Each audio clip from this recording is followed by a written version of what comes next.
Hello children, I hope that all of you are having a very good time at home. Today I am here to narrate a story for y'all. The Wise Little Girl. Once upon a time in Russia lay a little village where all the inhabitants bred horses. It was the month of October when a big livestock market was held yearly in the main town. Two brothers, one rich and the other one poor, set off for market. The rich man rode a stallion and the poor brother a young mare.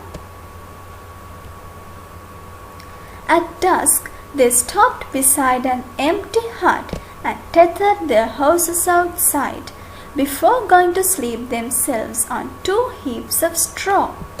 Great was their surprise when next morning they saw three horses outside instead of two. Well, to be exact, the newcomer was not really a horse. It was a foal to which the mare had given birth during the night. Soon it had the strength to struggle to its feet, and after a drink of its mother's milk, the foal staggered its first steps.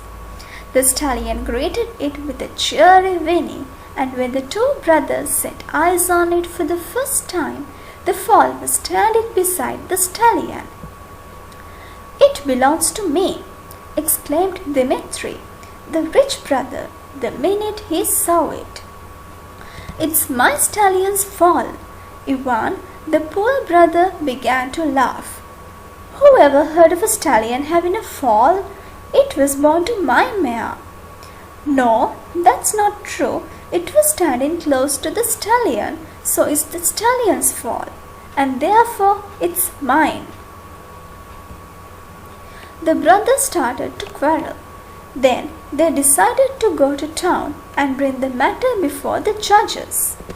Still arguing, they headed for the big square where the courtroom stood.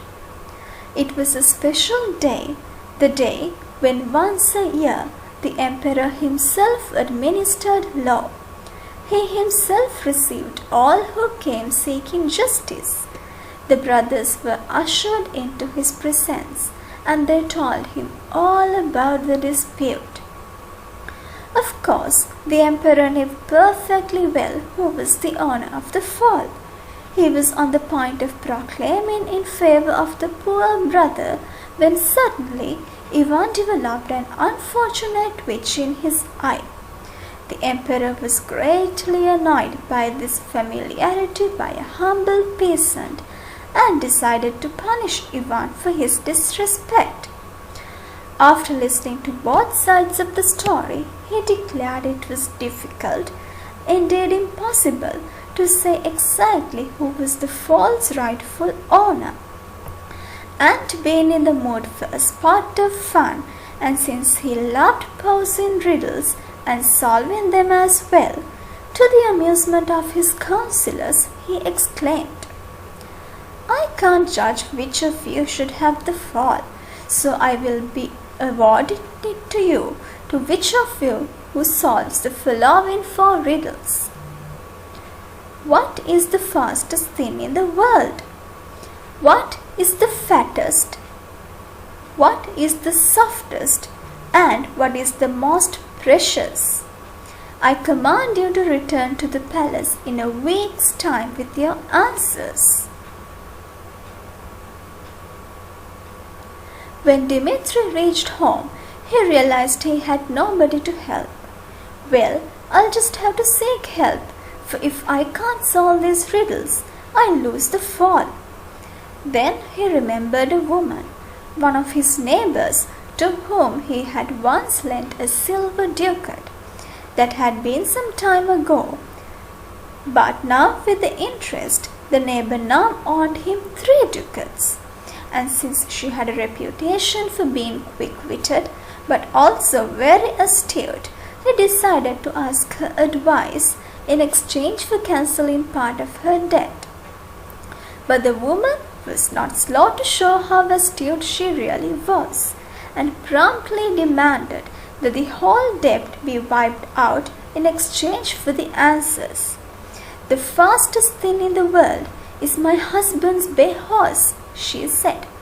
"Nothing can beat it. The fattest is our pig. She is such a huge beast, and such a huge beast has never been seen. The softest is the quilt I made for the bed, using my own goose's feathers. It's the envy of all my friends. The most precious thing in the world is my 3-month-old nephew. There isn't a more handsome child. I wouldn't exchange him for all the gold on earth, and that makes him the most precious thing on earth." Dmitri was rather doubtful about the woman's answers being correct. On the other hand, he had to take some kind of solution back to the emperor, and he guessed, quite rightly, that if he didn't, he would be punished. In the meantime, Ivan, who was a widower, had gone back to the humble cottage where he lived with his small daughter. Only 7 years old, the little girl was often left alone, and as a result was thoughtful and very clever for her age. The poor man took the little girl into his confidence, for like his brother, he knew he would never be able to find the answers by himself. The child sat in silence for a moment, then firmly said, "Tell the emperor that the fastest thing in the world is the cold north wind in winter. The fattest is the soil in our fields, whose crops give life to men and animals alike. The softest thing is a child's caress, and the most precious is honesty."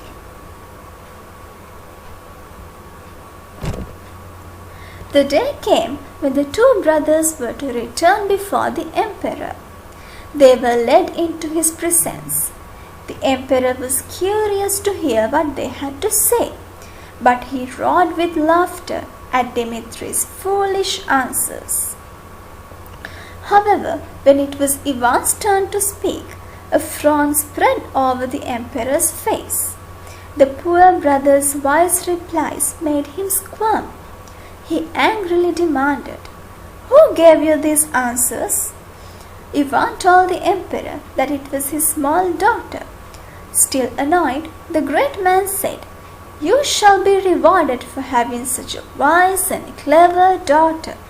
You shall be awarded the fall that your brother claimed, together with 100 silver ducats. But, and then the emperor winked at his counselors. "You will come before me in 7 days' time, bringing your daughter, and since she is so clever, she must appear before me neither naked nor dressed, neither on foot nor on horseback, neither bearing gifts nor empty-handed. And if she does this, you will have your reward. If not, you will have your head chopped off for your impudence."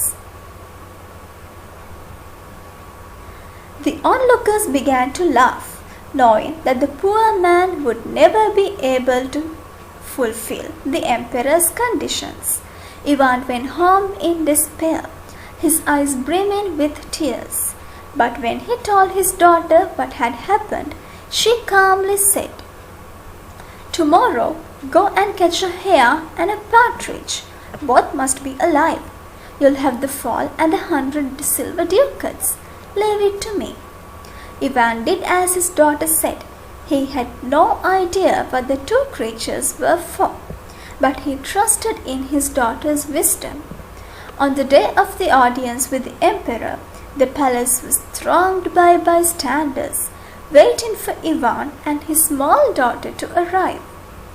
At last, the little girl appeared, wrapped in a fishing net, riding the hare and holding the partridge in her hand. She was neither naked nor dressed, on foot or on horseback. Scowling, the emperor told her, I said neither bearing gifts nor empty-handed." At these words, the little girl held out the partridge. The emperor stretched out his hand to grasp it, but the bird fluttered into the air. The third condition had been fulfilled. In spite of himself, the emperor could not help admiring the little girl who had so cleverly passed such a test, and in a gentler voice he said, "Is your father terribly poor, and does he desperately need the fall?" "Oh yes," replied the little girl. "We live on the hares he catches in the rivers and the fish he picks from the trees." "Aha!" cried the emperor triumphantly. "So you're not as clever as you seem to be. Who ever heard of hares in the river and fish in the trees?" To which the little girl swiftly replied, "And who ever heard of a stallion having a fall?" At that, both the emperor and court burst into peals of laughter. Ivan was immediately given his 100 silver ducats and the fall, and the emperor proclaimed, "Only in my kingdom could such a wise little girl be born." The end. I really hope all of you enjoyed the story. Have a nice day.